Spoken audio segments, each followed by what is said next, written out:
जय हिंद दोस्तों, मैं राजकुमार आप सभी का स्वागत करता हूं ज्ञानपीठ जीके पॉइंट के इस यूट्यूब चैनल पर। दोस्तों, उत्तर प्रदेश वीडियो री एग्ज़ाम 2023 के लिए जीके की जो मॉक टेस्ट श्रृंखला हमने शुरू की थी, उसी में एक और मॉक टेस्ट लेके आया हूं। 50 प्रश्न है, आइए अभ्यास करते हैं इन प्रश्नों का। पहला क्वेश्चन संख्या 101 से लेकर क्वेश्चन संख्या 150 था। इसमें प्रश्न है, पहला क्वेश्चन है, निम्नलिखित में से किनके बीच तक्षशिला शहर स्थित था। दोस्तों, तक्षशिला जो है ना, ये वर्तमान में तो पाकिस्तान में आता है और ये जो शहर है ये सिंधु और झेलम नदियों के बीच था। तो इसका सही जवाब क्या होगा? ऑप्शन ए, सिंधु और झेलम नदियों के बीच स्थित है आपका तक्षशिला शहर, याद रखना। और ये एक शैक्षिक केंद्र था, ठीक है, याद रखना, बहुत प्रसिद्ध विश्वविद्यालय रहा, तो ये आप याद रखिएगा। दोस्तों, मैं यहाँ पे बात करूँ नदियों के बारे में। देखो, झेलम नदी जो है ना, वो कहाँ से निकलती है? बैरीनाग झील से।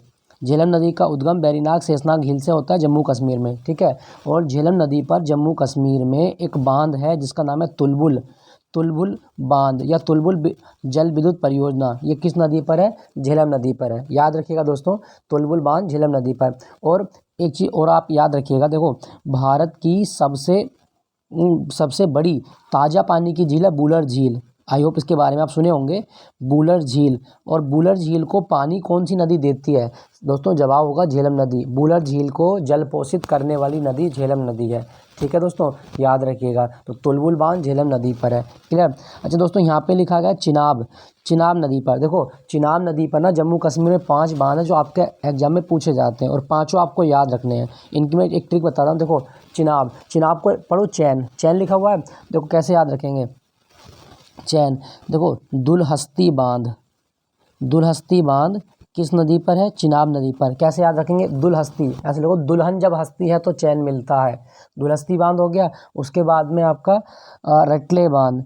अगर आप दुल्हन का नाम रटते रहोगे तो भी आपको चैन मिलेगा। रटले बांध किस नदी पर है? चिनाब नदी पर, क्लियर दोस्तों। उसके बाद में बगलीहार बांध।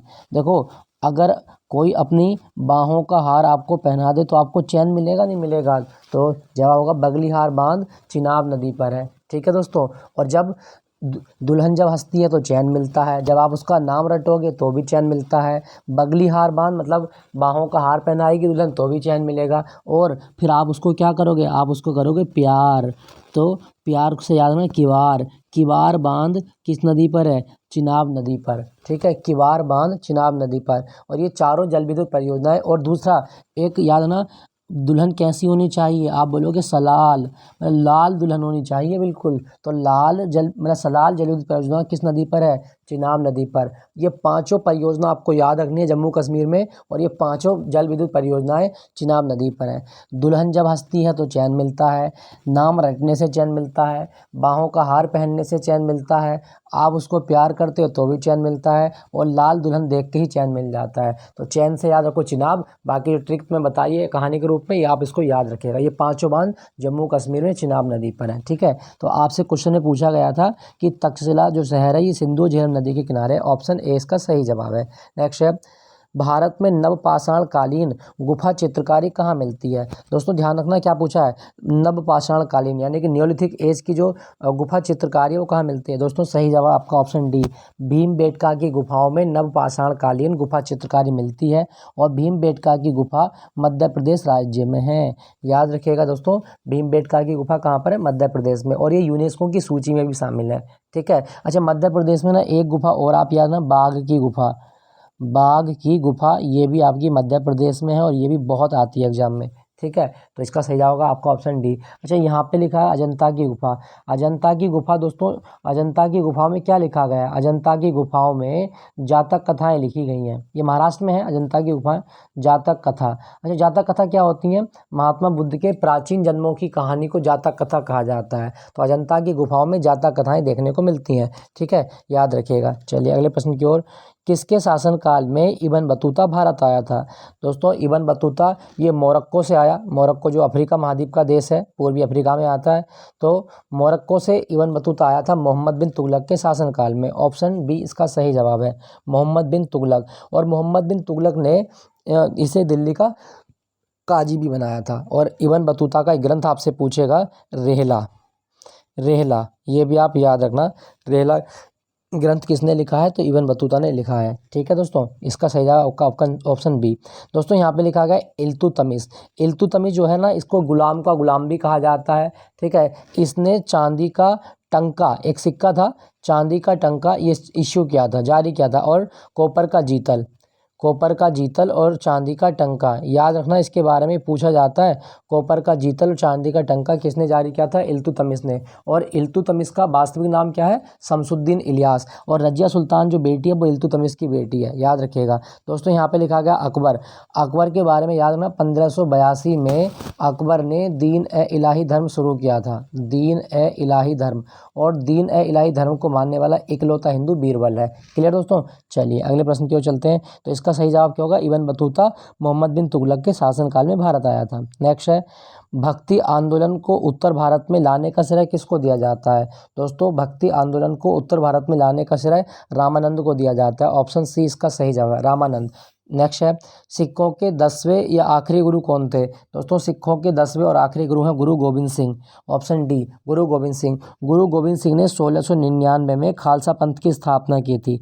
ये सन जरूर याद रखना, खालसा पंथ की स्थापना कब की गई है? 1699 में की गई है। ठीक है दोस्तों। अच्छा यहाँ पे लिखा गया गुरु तेग बहादुर। गुरु तेग बहादुर को क्या कहा जाता है? हिंद की चादर कहा जाता है। हिंद की चादर किसे कहा गया है? गुरु तेग बहादुर को हिंद की चादर कहा जाता है। ठीक है दोस्तों, चलिए अगले प्रश्न की ओर चलते हैं। निम्नलिखित में से कौन महत्वपूर्ण व्यक्ति है जिसने तीनों गोलमेज सम्मेलन में भाग लिया था?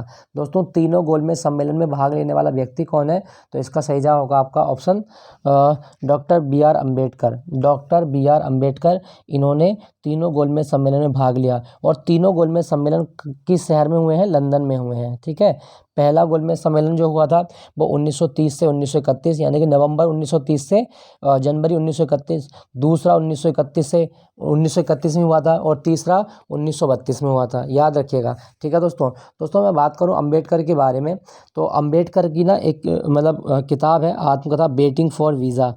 बेटिंग फॉर वीज़ा, ये किसकी आत्मकथा का नाम है? तो अम्बेडकर की आत्मकथा का नाम है वेटिंग फॉर वीज़ा। ये भी आप याद रखना। ठीक है, और अम्बेडकर का एक पत्र भी है जिसका नाम है मूक नायक। अम्बेडकर का एक पत्र है मूक नायक, ये भी आप याद रखिएगा। और साथ साथ अम्बेडकर जो है ना, इनके बारे में एक चीज़ याद रखना, इनकी समाधि का नाम है चैत्य भूमि। चैत्य भूमि इनकी समाधि है। और अम्बेडकर ने जहाँ पर बौद्ध धर्म को स्वीकार किया था उसे दीक्षा भूमि कहा जाता है।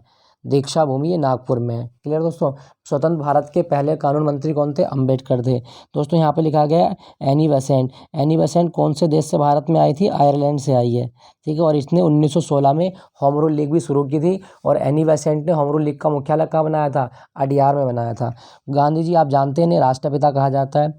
नेक्स्ट है 1927 में महार सत्याग्रह किसने शुरू किया था? देखो इसका सही जवाब है आपका option C, Mahar Satyagraha doctor B R Ambedkar के द्वारा शुरू किया गया है। ठीक है, याद रखिएगा। दोस्तों यहाँ पे लिखा गया है ज्योतिबा फुले। ज्योतिबा फुले ने सत्यशोधक समाज की स्थापना की है। सत्यशोधक समाज ये ब्राह्मणवाद के सिद्धांतों का खंडन करता है। तो सत्यशोधक समाज जो है वो ज्योतिबा फुले ने स्थापित किया है। ठीक है दोस्तों क्या आपको पता है कि ज्योतिबा फुले की किताब भी है जिसका नाम है गुलामगिरी? ज्योतिबा फुले ने एक किताब भी लिखी है गुलामगिरी, तो इसको भी आप याद रखिएगा।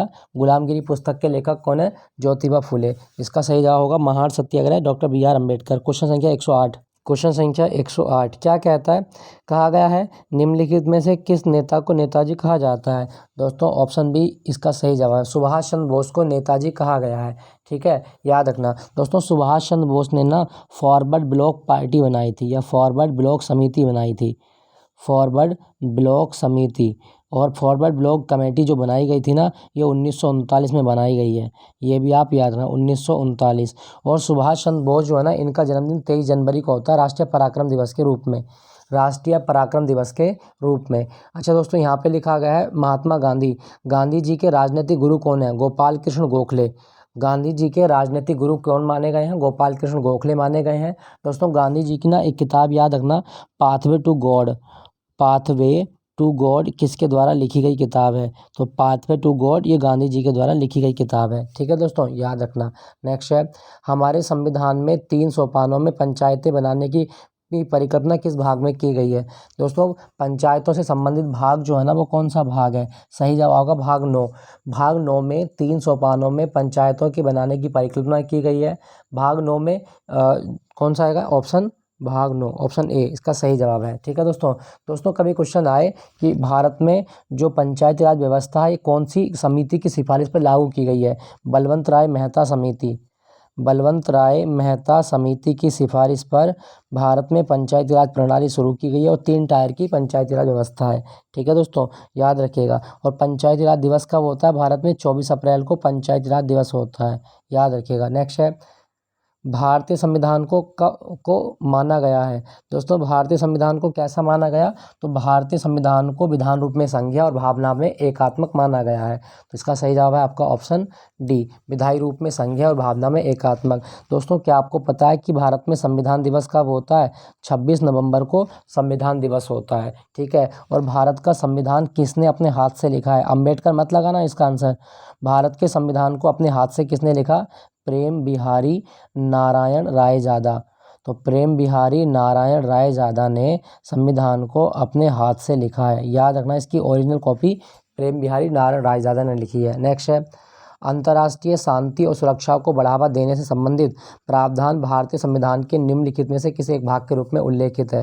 दोस्तों आर्टिकल 51 आर्टिकल 51 में अंतर्राष्ट्रीय शांति और सुरक्षा की बात की जाती है। और आप जानते होंगे आर्टिकल 36 से 51 में DPSP आते हैं। तो इसका सही जवाब क्या होगा दोस्तों? तो इसका सही जवाब है आपका ऑप्शन बी, DPSP के अंतर्गत अंतर्राष्ट्रीय सुरक्षा की बात की गई है। ठीक है दोस्तों राज्य नीति के निर्देशक सिद्धांत ये किसने दिए हैं? तो ये आयरलैंड से लिए गए थे भारत में। ठीक है, याद रखिएगा। अच्छा यहाँ पे लिखा है राज्य है, भारत में कितने राज्य हैं? एट प्रेजेंट 28 राज्य हैं और 8 केंद्र शासित प्रदेश हैं, याद रखिएगा दोस्तों। पूछा जाता है मौलिक अधिकार किस देश से लिए गए हैं? अमेरिका से। मौलिक कर्तव्य कहाँ से लिए गए हैं? सोवियत संघ से। तो मौलिक कर्तव्य सोवियत संघ से और मौलिक अधिकार अमेरिका से लिए गए हैं। नेक्स्ट है आपका, भारतीय संविधान का अनुच्छेद 324 से 329 ये किससे संबंधित है? दोस्तों अनुच्छेद 324 से 329 भाग 15 के अंतर्गत ये चुनाव आयोग के बारे में बात की गई है। तो चुनाव आयोग जो है वो आर्टिकल 324 में लिखा गया है। ठीक है दोस्तों, याद रखना। दोस्तों क्या आपको पता है कि नोटा की शुरुआत भारत में कब हुई है? अगर चुनाव में आप किसी व्यक्ति को पसंद नहीं करते तो आप नोटा बटन का यूज कर सकते हैं। तो भारत में नोटा की शुरुआत कब हुई? 2013 में। और एक चीज़ याद रखना, वोट डालने का अधिकार आपका एक संवैधानिक अधिकार है, पूछा जाता है तो याद रखिएगा। नेक्स्ट है आपका, निम्नलिखित में से कौन सा एक भारतीय कृषि की मुख्य विशेषता नहीं है? दोस्तों भारतीय कृषि की मुख्य विशेषता कौन सी नहीं है? देखो भारत कृषि प्रधान देश है, ये आप जानते हैं। तो भारतीय कृषि की विशेषताएं क्या क्या होती हैं? सबसे इम्पोर्टेंट मानसून पर निर्भरता है, बिल्कुल सही है। उसके बाद में कृषि पर जनसंख्या का दबाव है, जी भारत की 2/3 आबादी को रोजगार मिलता है कृषि से, तो ये भी आपका सही है। यह निर्वाह कृषि है, तो ये इसमें औद्योगिक फसलों की प्रधानता है, नहीं इसमें औद्योगिक फसलों की प्रधानता नहीं है, इसमें जो है वो खाद्यान्न फसलों की प्रधानता है। ठीक है, बाकी निर्वाह कृषि है, ये भी सही है। तो इसका सही जवाब क्या होगा? 113 का सही जवाब होगा आपका ऑप्शन डी। ऑप्शन डी इसका सही जवाब होगा। ठीक है दोस्तों, याद रखिएगा, पूछा जाएगा आपसे, तो ऑप्शन डी इसका करेक्ट आंसर है। चलिए अगले प्रश्न की ओर चलते हैं। अगले प्रश्न में क्या बात कही गई है? चलिए क्वेश्चन संख्या है आपका 114। अच्छा पहले मैं एक चीज़ मैं आपको बता दूं, जैसे कृषि के बारे में आपसे क्वेश्चन पूछा जाए, कृषि किस सूची का विषय है? राज्य सूची का विषय है दोस्तों, कृषि राज्य सूची का विषय है, याद रखिएगा। अच्छा भारत में सबसे ज़्यादा कौन सी मिट्टी मिलती है? जलोढ़ मिट्टी मिलती है, ये भी आप याद रखना, जलोढ़ मिट्टी। अच्छा दोस्तों यहाँ पे आपने एक शब्द लिखा है, देखा है आपने, मानसून। मानसून किस भाषा का शब्द है? दोस्तों मानसून अरबी भाषा का शब्द है। ठीक है, अरबी भाषा का शब्द है मानसून, पूछा जाए याद रखना। जनसंख्या के बारे में याद रखना, डेमोग्राफी क्या होता है? जनसंख्या का अध्ययन डेमोग्राफी कहलाता है। ठीक है दोस्तों, जनसंख्या का अध्ययन डेमोग्राफी कहलाता है। तो इसका सही जवाब होगा भारत में औद्योगिक फसलों की प्रधानता, ये गलत है। नेक्स्ट है, भारत में कपास अनुसंधान संस्थान कहाँ पर है? दोस्तों कपास अनुसंधान संस्थान नागपुर में है, महाराष्ट्र में, कपास अनुसंधान संस्थान। दोस्तों क्या आपको पता है कि कपास को सिल्वर फाइबर भी कहा जाता है? सिल्वर फाइबर किस फसल का नाम है? तो कपास को सिल्वर फाइबर भी कहा गया है। कपास खरीफ की फसल होती है, याद रखना दोस्तों, और कपास के लिए काली मिट्टी सबसे ज़्यादा उपयुक्त मानी जाती है, काली मिट्टी। नेक्स्ट है आपका, निम्नलिखित में से कौन सी झील मणिपुर में स्थित है? दोस्तों मणिपुर में लोकटक झील है, ऑप्शन बी, लोकटक झील मणिपुर में। और दोस्तों लोकटक झील पे ना दुनिया का एकमात्र तैरता नेशनल पार्क है जिसका नाम है कैबुल लामजाओ। तो कैबुल लामजाओ नेशनल पार्क ये भारत के किस राज्य में है? मणिपुर में है, याद रखना, इंपॉर्टेंट है, पूछा जाता है। दोस्तों क्या आपको पता है मणिपुर का एक डांस, मणिपुर के कुछ डांस है जैसे थांगटा, याद रखिएगा, थांगटा एक मार्शल आर्ट है मणिपुर की। लाई हरोबा, याद रखना, लाई हरोबा कहाँ का डांस है? तो मणिपुर का ही डांस है लाई हरोबा, याद रखना इसके बारे में, ठीक है। बाकी रासलीला भी होती है मणिपुर में, याद रखेंगे। अच्छा दोस्तों यहाँ पे ना मैं एक चीज़ बता दूं, मणिपुर की स्थापना कब हुई? 21 जनवरी 1972 को, 21 जनवरी 1972 को मणिपुर बना है। नेक्स्ट है आपका, हवाई ज्वालामुखी निम्नलिखित में से किसका उदाहरण है? दोस्तों हवाई में जो ज्वालामुखी मिलेंगे ना वो सारे ज्वालामुखी जो है ना वो सील्ड ज्वालामुखी होते हैं, ढाल ज्वालामुखी का उदाहरण है। ऑप्शन ए इसका सही जवाब है, ठीक है, याद रखिएगा, पूछा जाता है। अच्छा दोस्तों हवाई की राजधानी क्या है? कमेंट में लिख के बताइएगा, हवाई की राजधानी क्या है? होनोलुलु है, क्या है? कमेंट में लिख के बताइएगा। नेक्स्ट है आपका, निम्नलिखित में से कौन सा टेक्टोनिक प्लेट के मूवमेंट या शिफ्ट के कारण होता है? तो दोस्तों जब भी पृथ्वी के टेक्टोनिक मूवमेंट होती है तो आप भूकंप देखेंगे, क्या देखेंगे? भूकंप। तो ऑप्शन डी इसका सही जवाब है। दोस्तों भूकंप का अध्ययन क्या होता है? सिस्मोलॉजी। भूकंप का अध्ययन क्या कहलाता है? सिस्मोलॉजी कहलाता है, याद रखिएगा। और रिक्टर स्केल पर भूकंप की तीव्रता मापी जाती है, रिक्टर स्केल पर भूकंप की तीव्रता को मापा जाता है, याद रखिएगा, ठीक है दोस्तों। चलिए अगले प्रश्न की ओर चलते हैं। अंतर्राष्ट्रीय परमाणु ऊर्जा एजेंसी का मुख्यालय किस शहर में है? दोस्तों अंतर्राष्ट्रीय परमाणु ऊर्जा एजेंसी, इसका मुख्यालय कहाँ पर है? तो इसका सही जवाब होगा आपका ये वियना में है, वियना। अंतर्राष्ट्रीय परमाणु ऊर्जा एजेंसी का मुख्यालय वियना में है। अच्छा अंतर्राष्ट्रीय ऊर्जा एजेंसी, इंटरनेशनल एनर्जी एजेंसी, ये पेरिस में है, याद रखिएगा। और अंतर्राष्ट्रीय नवीकरणीय ऊर्जा एजेंसी ये अबू धाबी में है। अंतर्राष्ट्रीय नवीकरणीय ऊर्जा एजेंसी इरेना बोलते हैं ना, ये अबू धाबी में है, अबू धाबी, ठीक है दोस्तों, याद रखना, इसके बारे में पूछा जाता है। नेक्स्ट की ओर चलते हैं, क्वेश्चन संख्या 119, 118 हो गए, 119 की ओर चलते हैं। क्वेश्चन संख्या 119, क्या कहा गया? भारतीय अर्थव्यवस्था के बारे में अमर्त्य सेन के सुझावों से संबंधित निम्नलिखित कथनों पर विचार कीजिए। दोस्तों अमर्त्य सेन जो है ये भारत के एक अर्थशास्त्री हैं और इन्हें सबसे पहला नोबेल पुरस्कार जो भारत में मिला वो इन्हें मिला है। इसे वस्तु उन्मुख होना चाहिए, इनके क्या क्या सुझाव है? तो इन्होंने बताया था कि वस्तु उन्मुख होना चाहिए, ठीक है। इसे जन उन्मुख होना चाहिए, तो इसको जन उन्मुख भी होना चाहिए, ये भी सही है। साथ साथ सबसे अधिक निर्धन व्यक्तियों को आर्थिक सुरक्षा देनी चाहिए, ये भी सही है। विश्व अर्थव्यवस्था में इसके एकीकरण के साथ राष्ट्रीय बचाव होना चाहिए। तो 1 2 3 4 ये चारों कथन आपके सही हैं, ऑप्शन डी, ठीक है, ऑप्शन डी इसके सही है, ठीक है, याद रखना। चलिए अगले प्रश्न की ओर चलते हैं।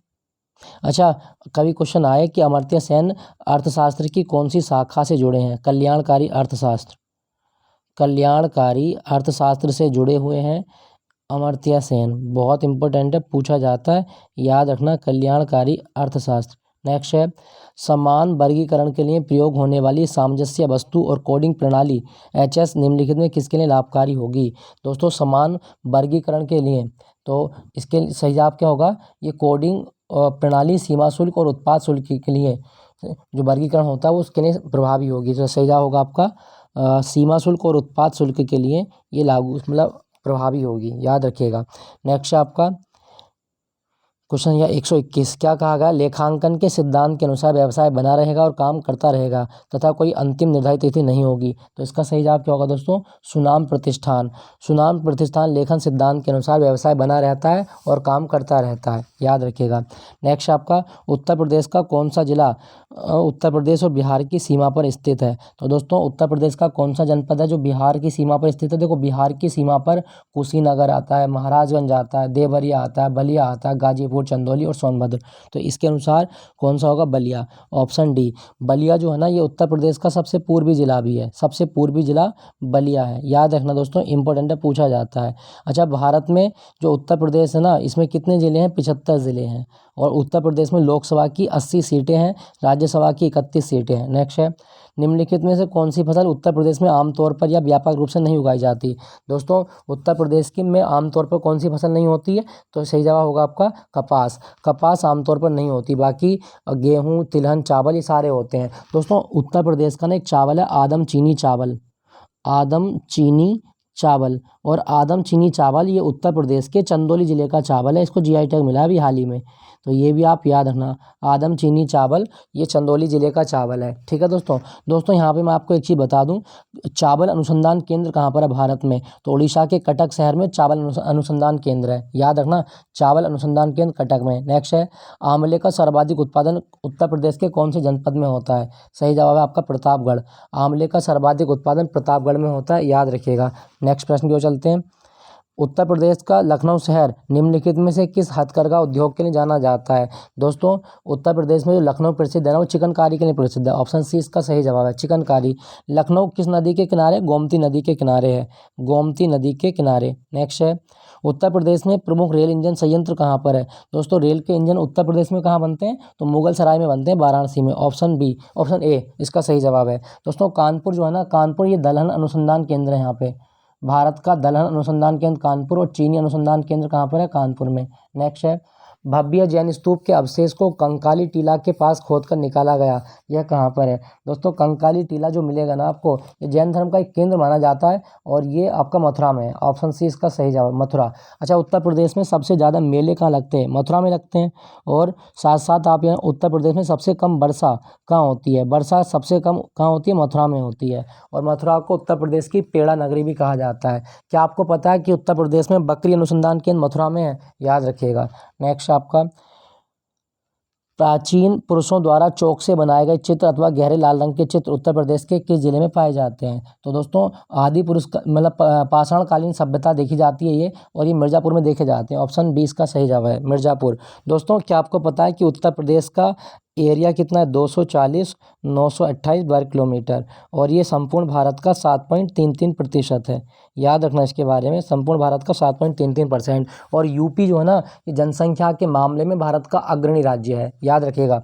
नेक्स्ट है आपका, एंडो फंक्शन, एंडो फंक्शन का कीबोर्ड शॉर्टकट क्या है? दोस्तों एंडो फंक्शन का कीबोर्ड शॉर्ट Ctrl+Z होता है। ऑप्शन ए इसका सही जवाब है, Ctrl+Z, ठीक है, याद रखिएगा। अच्छा, और तथा Ctrl+B भी होता है, पेस्ट और कॉपी के लिए भी होता है, ये भी आप याद रखना।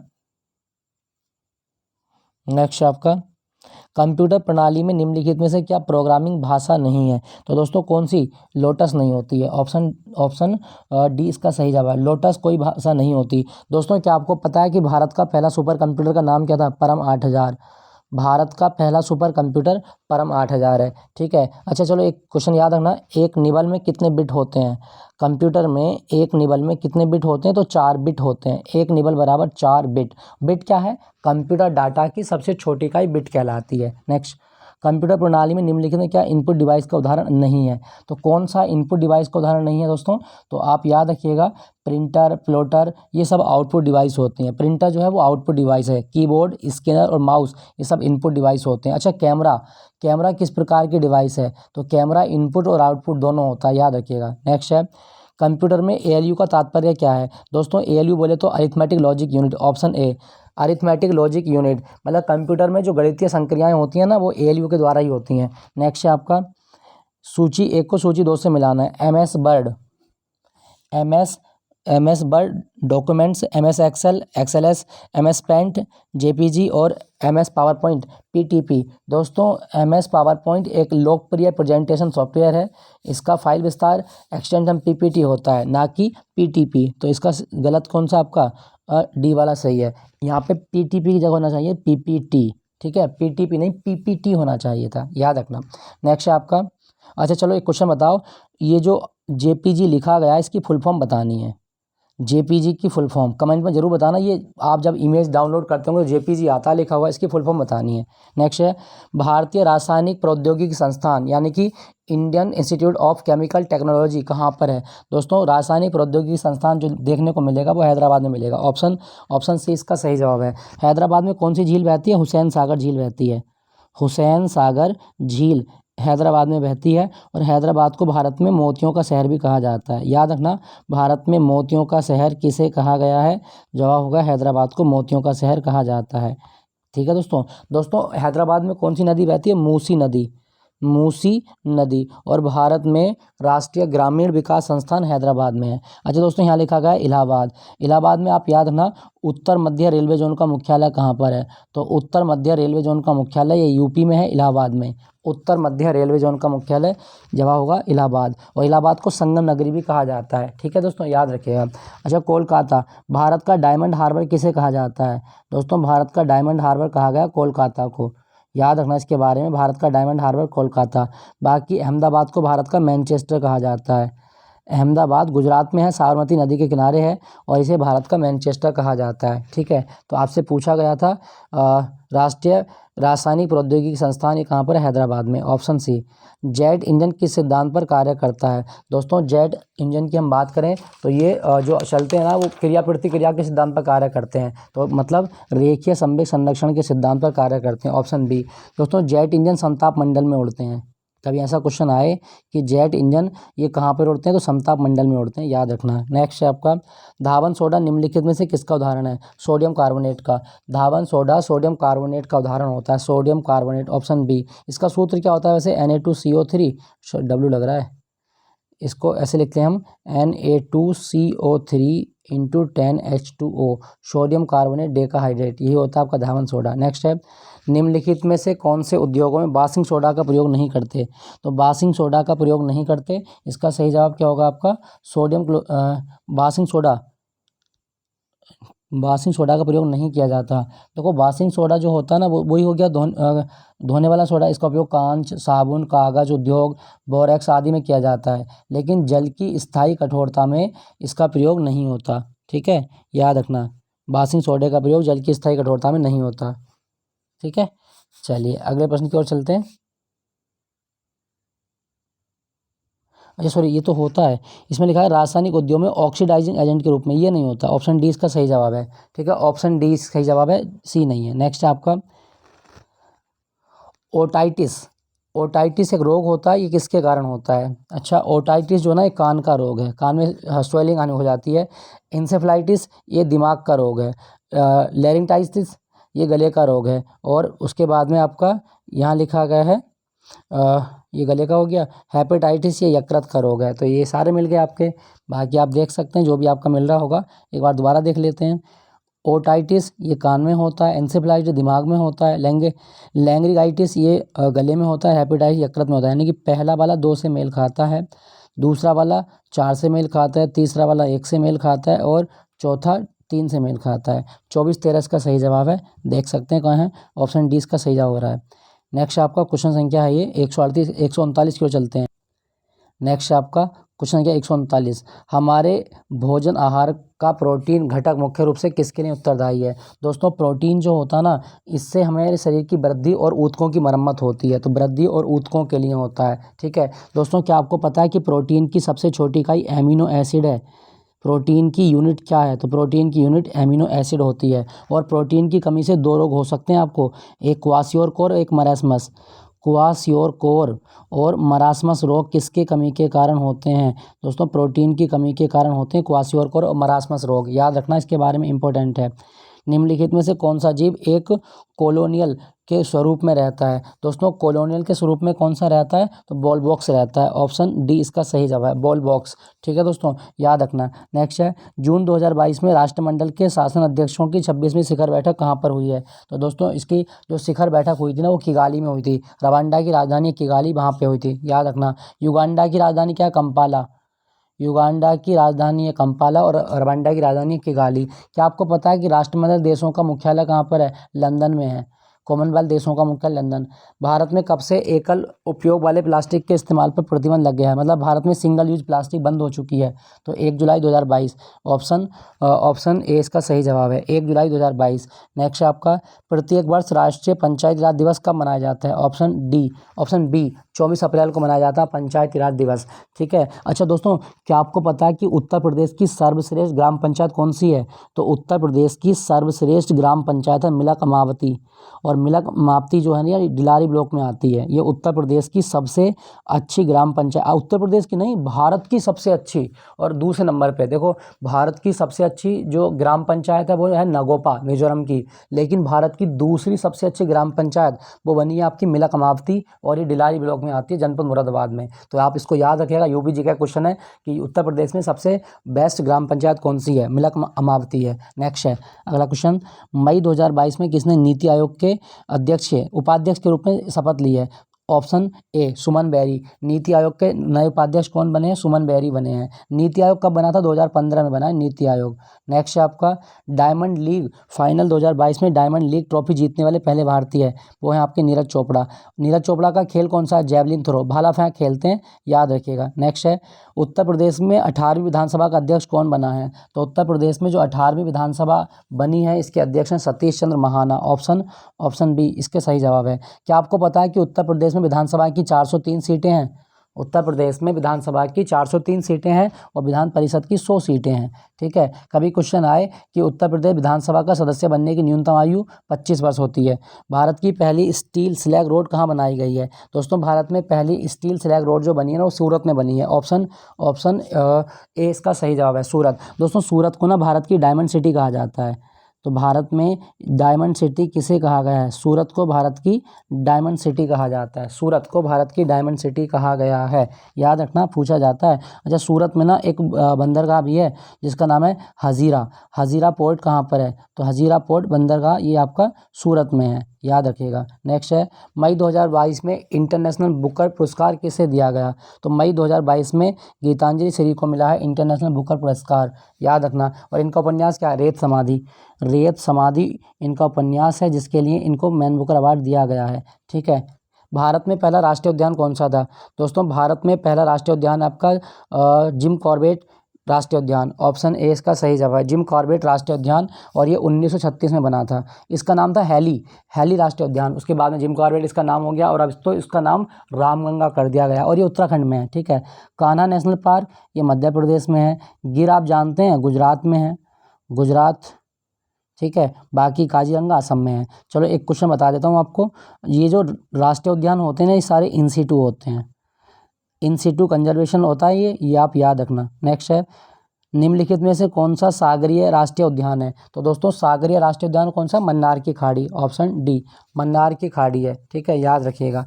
दोस्तों भीतरकनिका नेशनल पार्क ये उड़ीसा में है। और भीतरकनिका नेशनल पार्क की खास बात बताऊं आपको, भारत में खारे पानी का मगरमच्छ केवल एक ही जगह मिलता है और वो भीतरकनिका नेशनल पार्क में मिलता है, खारे पानी का मगरमच्छ। ठीक है दोस्तों, याद रखिएगा, इंपॉर्टेंट है, पूछा जाता है। तो ये थे आज के 50 क्वेश्चन जिनका अभ्यास किया। तो आई होप ये सेशन आपको अच्छा लगा होगा। अच्छा लगे तो लाइक और शेयर जरूर कीजिएगा। जो प्रश्न आपसे पूछे गए उनके कमेंट में आंसर लिखिएगा। मिलता हूँ आपको अगले मॉक टेस्ट में। Thank you for watching Gyanpeeth ji के पॉइंट।